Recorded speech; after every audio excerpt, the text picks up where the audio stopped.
All right, hello and welcome to the Fantasy Premier League, the D Units View. Today I am partnered by my guest from the UK, and hopefully you'll be joining me for every episode from here on in, Alan Hunsdale. Welcome to you, Alan. How are you? I'm really well, thanks, Darius. How you doing over there in Oz? Yeah, not too bad, mate. Not too bad. Can't complain. Can't complain.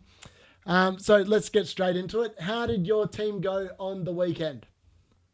Yeah, I done all right. I done okay. 78 points, which is putting me third in the league we're in, but top of my other leagues, which is good. So I'm happy with that. I think Eze was so unlucky. I think that was definitely a goal. So could have got a few more points for that. But yeah, solid. I think that's a solid start. That's a solid start. And Salah, I had to captain him. I didn't go with the Haaland. I had to go with Salah, and it paid off. So I'm really happy. No, that's good, man. That's good. Obviously, I've scored second for our round this week. Rude to forget United. I got 80 points. I was pretty happy. I mean, there was a couple of things I'll get to in a little bit in terms of how it played out that I wasn't happy about. But the round week winner was Daddy D-Tuck with 83 points. A very great first up effort. But I tell you what, I've looked at his team and the news coming out today that Dominic Solanke is going to miss this weekend's round of fixtures. And he hasn't got Halaand, so he's got a few issues this week. And I think he's going to be dropping from top spot by the end of the week. Yeah, I think so. I mean, it's, with him not playing, I mean that's gonna affect a lot of people. I think. Yeah, no, I agree. Now on to our two best performers of the week. Which two players did the most work for you in your team this week? I mean, obviously Salah. I think he always does well in opening game week. You can't fault him. You can't bet against him. Definitely not in the opening game week. He's got such a solid history of big points. So Salah and Saka, I think Saka done me a solid as well. I was really happy with him, 12 points. So I would have liked to have had Jota though. That would have been nice. Yeah, I feel your pain. Obviously, I was a non-sucker owner, and yeah, for me, it was hard watching him because like a lot of people in our league had him. But I suppose I was looking ahead to this week, and we'll get to that a little bit later. In terms of, I really wanted Haaland for like this week's matchup, and I just couldn't get sucker with having Haaland in the team. So my two players, obviously, Salah. I was proven right. Turned out he was a really good pick. Jota, I've wanted to give the second player to Jota, but in reality, I'm going to give it to Chris Wood. Nottingham Forest did not disappoint. He got the only goal of the game, and he got 3 bonus points as well to give me a big 9 points up front from Chris Wood at 6 mil. He was definitely a player that I didn't expect to get that from. So I'm very definitely he impressed me probably more than anyone else. So on to our two problem areas for the week. What two areas are you most concerned about at this point?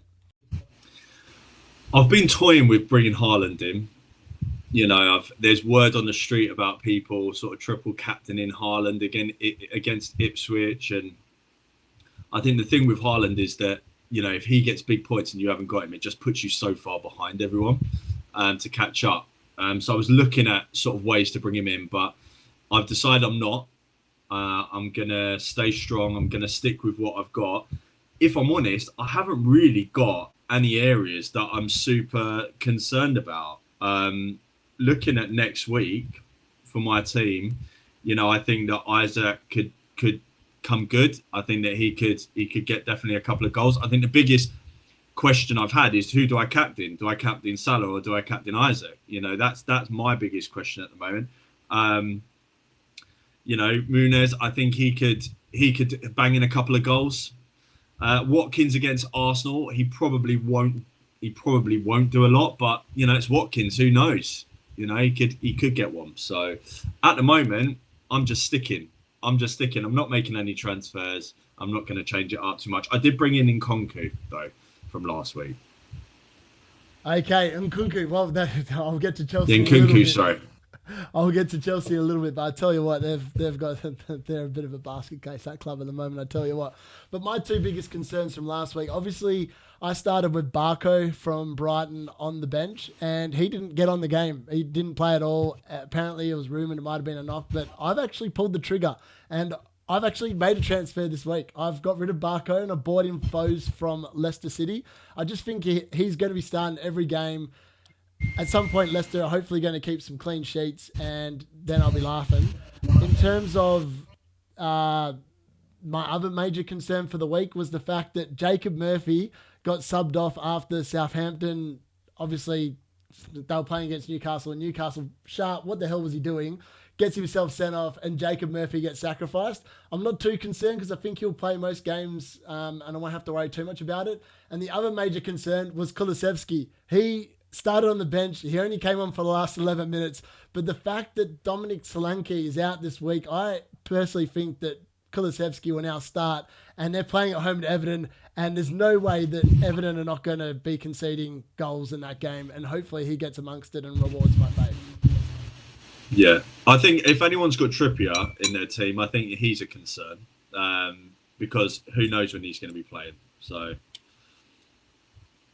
Yeah, no, that's fair. That's fair. Now, I'm going to sit there and I'm going to pull up all the results from the round and just quickly talk through the players that scored. So, Man United did get the win, as I predicted. It wasn't a big win, but it was 1-0 over Fulham. The main people that scored in that game, obviously, Garnacho came off the bench and got an assist. Probably should have got a goal as well. And then we obviously had Mazraoui on his debut, got 9 points, which was absolutely amazing for any player that bother to bring him in. Martinez also got a bonus point in defence. So the biggest theme that I found actually out of the game week was the fact that defenders seem to be getting bonus points, and yet they changed the bonus point system, which made me think that defenders weren't going to get bonus points. Were you surprised by how many defenders actually did get bonus points? Do you know what I was? Like you, I thought with the changes it wouldn't happen, but it paid off. I think it definitely paid off for me and my team. So let's see what happens next week. Yeah, no, that's it. That's it. Now, the next couple of results were obviously Liverpool 2-0 over Ipswich. Again, Diego Jota and Mo Salah actually rewarded their owners fantastically. Mo Salah obviously top scoring for the round with 14 points. Jota got 8. And Trent Alexander-Arnold, who was also a popular choice, also got 8. Do you happen to have any Ipswich players in your team, Alan? No Ipswich players, no. I don't know if I'll be bringing any in. I think, if I'm honest, I don't know too much about Ipswich. They've obviously done extremely well last year in the Championship, but I want to see them play. I want to watch on Match of the Day and just make my own decisions about some people with some standout players. So I'm going to watch a few more games first, I think, before I bring any Ipswich in. No, that's a good point. I definitely believe that they're probably going to be in a spot above it. I mean, they've got Man City away this week, which is probably the hardest task in football. And that's why I've got Haaland in my team. I personally can see the reasoning why people are thinking of triple captaining Haaland this week, because of the fact that obviously we've looked further in the season, and the changes to the way that the double game weeks and the blank game weeks are going to happen means that games like this against Ipswich at home, people are literally honestly thinking about. I think at the moment, over 200,000 people have an active chip of triple captain, and I dare say almost all of them will be on Haaland. Yeah, I think it works out to be about a fifth. I think a fifth of all FPL players are going to triple captain this week. That's just insane, isn't it? Absolutely. I'm going to be praying. I'm going to be praying that he blanks. I'm hoping he scores a hat-trick, just so everyone in the league that doesn't have him just sits there and regrets their decision for not starting him. Yeah, no, it's going to be good. So just quickly going through the rest of the results as well. So Brighton started with a 3-0 win against Everton. So unfortunately, if you had Jordan Pickford hoping that he was going to start off, he did not have a good game. And I don't even know what end points he got, but no one from Everton really did well in that game. Brighton, though, I believe you have Minte in your squad. I do. Yeah, I've got him in. He's on the bench for me for game week 2. We'll see. We'll see how he does. But there was a little yellow flag against him, wasn't there? Yeah, he got taken off, I believe. I'm not sure the reason why, but I believe there was a slight knock. But I think it's nothing to be too concerned about. Yeah. But he's on the bench for me. So obviously the next game was 1-0 Newcastle versus Southampton. Again, I was slightly disappointed. The sending off of Shah definitely changed the way that game went. and it was very unfortunate. Moving on to Nottingham Forest Bournemouth, that finished in a 1-1 draw. So Chris Wood was the player of the match with his 1 goal, so I was exceptionally happy about that. So that was a great result there.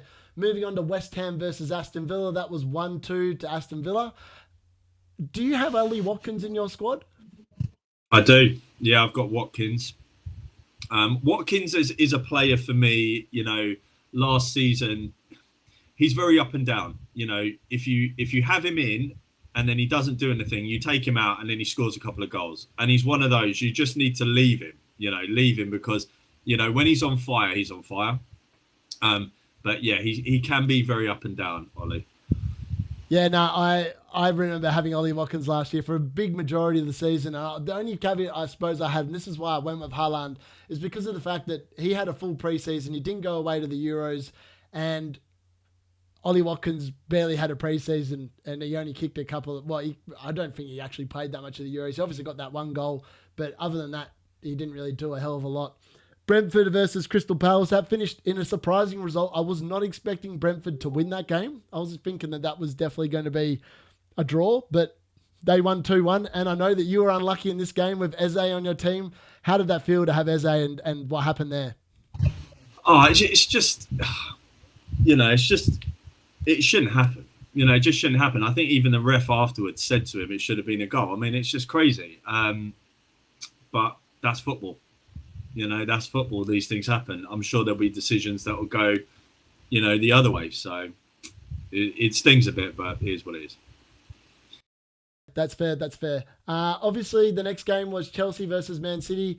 It was a pretty easy Chelsea win. Sorry, no, not Chelsea. What am I about? Man City win 2-0. Haaland obviously got his goal, and Kovacic obviously scored in that game as well. I suppose the thing that concerns you the most, and I know that you have Nkunku in your team, the thing that concerns you most about Chelsea is the fact that they don't seem to know who is going to be in their squad of 42 players. I mean, what are they actually doing? I was sitting there and I actually looked at Nkunku in the preseason and I thought, this is a dude I want in my team. And then I looked at Chelsea's team, and then obviously they signed Pedro Neto for 60 million out of nowhere. And I was like, well, where the hell's he going to play? And Nkunku's lining up at left mid, well, it looks like left wing, left mid for Chelsea, and it definitely looked like that. And he got hooked early in the second half as well. And then this week they've now signed João Felix for 46 million. I actually believe that he potentially could be out of the squad this weekend with the way Chelsea's revolving door seems to be working. What are you worried about that? Look, I really like Neto. Watching Neto play, I think he's a brilliant player. He's actually going to be getting the number 7 shirt off Sterling, I've heard. So that's where he's going to be playing. Let's see. I mean, I think you're right. I think we just need to. Chelsea's going to be one of these squads where they're going to take time to gel. They've got so many players. Is it going to be like a pep roulette where you just don't know who's playing and stuff? I don't know. But all I know is that I'd love to bring Neto in a Chelsea shirt into my team. So I'm going to be looking at that because he's a great player. Nah, very fair, very fair. And obviously the last game of the round, which was an interesting result, Spurs and Dominic Solanke in particular, letting down their owners with a very wasteful performance, it has to be said. He missed quite a few good chances for him. I actually looked strongly at bringing Solanke into my team before the opening round of the season, but the caveat is that he didn't play well for Liverpool, and Liverpool sold him, and they are a good club, and they're creating more chances than Bournemouth were ever going to create for him.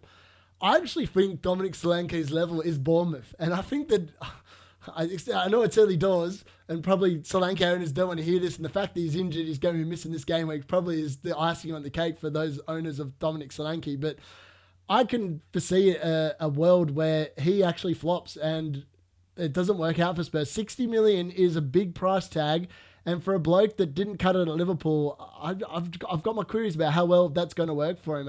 What do you think? Yeah, I mean, I think I probably would have brought him in if I'm honest. The only reason I didn't is because I was away and I didn't see. So, in a way, I'm happy. It's one of those lucky things that happens in FPL where I didn't bring him in because, otherwise I would have had that issue of now I've got an injury, which I don't have. So, yeah, I think you're probably right with that. With Bournemouth being his ceiling, but let's see what happens. Let's see what he does when he's back. No, that's it. And I suppose the other really big thing from that game was the fact that Jamie Vardy at 5.5 mil obviously scored against Spurs, and he was up to his old tricks. He was drinking a can of Red Bull at halftime, and then he sat there and basically told I can't remember which Spurs defender it was, to basically shut up. And then he carried on celebrating. It was great to have Jamie Vardy back in the Premier League, and I hope that he can kick a few more goals. I mean, there's a good chance he could score again against Fulham this weekend. What do you reckon? Yeah, I think so. I think, he's a fantastic player. He's getting on a bit now, so injuries are going to be maybe an issue for him and stuff. But look, it's Jamie Vardy. You can't rule him out. I also loved that he told all the Tottenham fans, we've got one Premier League title and you've got none. So that really cheered me up. That was brilliant. I know. He was literally letting Spurs know that you guys are the ultimate. You are the Spursy of Spurs. Yeah. It was, it was good fun. He's good value. He's good value, Vardy. So I'm looking forward to watching him playing again. All right, so to this week's fixtures, obviously the early kickoff is the game that I'll be watching, obviously being a Man United fan. It's Brighton against Man United. I'm expecting United will potentially win this one 2-1. What do you reckon? Yeah, you're probably right. I mean, I think they probably can, if I'm honest, although it pains me to say it. I think you're probably right. I'm hoping Ahmad gets a goal in this game. But he was on my bench last week, and I actually contemplated bringing him onto the field this week, but at the moment I just can't justify it. Crystal Palace, West Ham. I think that will be a 1-1 draw. You? Yeah, I think so. Good London derby. Probably 1-1. I think Eze will have something to prove. West Ham are solid. Yeah, I agree. Probably a draw. I think Fulham against Leicester. I actually think Fulham might win this one comfortably. I think they could win this 3-0. And I reckon that people that held with Robinson and put him on the field this week, they will potentially be lucky and he'll return. And I also think that, I can't remember if it's David Muniz or whatever that bloke's name that plays up front, Muniz. I reckon he could potentially get a goal as well. So what do you reckon? Yeah, that's what I'm hoping for. I'm hoping he gets like one or two ideally. I think Smith Rowe's brilliant for that. I think he's going to be brilliant for them. We'll see. Maybe an injury concern, but hopefully he doesn't. But yeah, I think Fulham are going to turn over Leicester. I think Vardy might get a goal, but hopefully Leicester will win like 2-1 or 3-1, something like that. Fulham will win 2-1 or 3-1. Yep, no, sounds good. Man City against Ipswich. Are we expecting anything other than at least a 4-0 win to Man City? I think it'd be something like 4-0, but I'm really hoping that you're going to have players like Doku that are going to come out. Doku before has come out with 2-3 goals in games. So, I'm hoping someone like Doku, bangs in a few goals, or Foden, and Haaland has one of those games where he comes very close lots of times but doesn't score. That's what I'm hoping for. Fair. I think it's wishful thinking. We'll get to the captaincy options in a minute. The next game, Southampton against Forest. I think this could either be I've got Forest either winning 1-0 or it being a 0-0 draw. I'm going to go 2-1. I'm going to go 2-0 Forest. I really like Wood. He scores some great goals. He's a great player. I think he's going to score a couple of goals.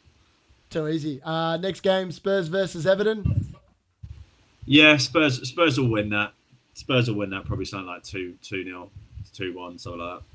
I'm hoping Kulusevski pays me back this week and gets a hat-trick. Well, let's wait and see. I think a hat-trick might be a little bit optimistic, but we'll see.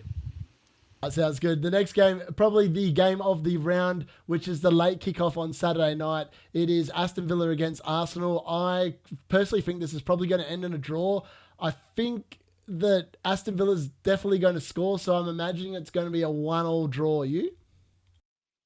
I don't know. I think Arsenal will do this one. I think it'll probably go the other way. I think it'll probably be like a 2-1, 3-1 Arsenal. I think Watkins hopefully will get a goal, but I don't think you can rule. I'm going to go the other way. I think Arsenal are going to do this one. I think they're going to win.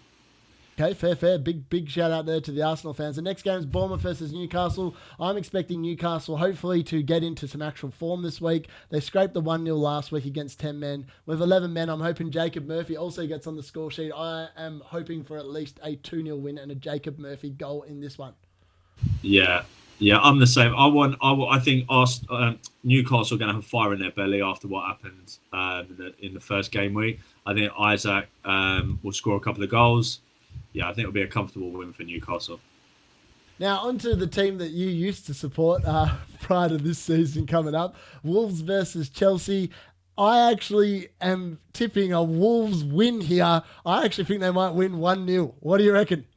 Nah, it's not going to happen. Chelsea are not going to lose to Wolves. And if they do, then they are in some serious mud. I think it'll be a 2-1. I think worst case scenario, they may draw. And it may be a real... Do you know what? It's either going to be a 2-1, 3-1 win to Chelsea, or it's going to be a very frustrating 0-0. That's what it'll be. Now, fair. And the last game of the round is Liverpool versus Brentford. I can't see Liverpool not winning this. I'm thinking at least 3-0 at home. I think Salah and Jota will continue the hot form, and Trent will probably get another assist. What do you reckon? Yeah, I'm with that. I think that Jota and Salah will run rings around them, and it'll be a good few goals. Too easy. All right, on to captaincy options for this week. Is there anyone outside of Haaland? If you own Haaland, surely you are captaining him against Ipswich. Yeah, I think it's an easy decision if you've got Haaland, you captain him. Because you just can't go against you. If you've got him, you cannot not captain him because you'd be so far behind if you do. I don't think a lot of people are going to have Salah and Haaland. I think they're going to be one or the other. So most people that have him will captain him. I think, like we spoke about before, fifth of people are looking to triple captain him. I think those people will be the ones that maybe didn't have a great start to the season. Think, yeah, do you know what? This will get me up in my leagues. This will get me moving. Let's see. I think another option is Isaac. I think he's a good shout. He could be that differential. Most people are going to go Salah or Haaland, but he could be a good differential. So, I know it was really interesting.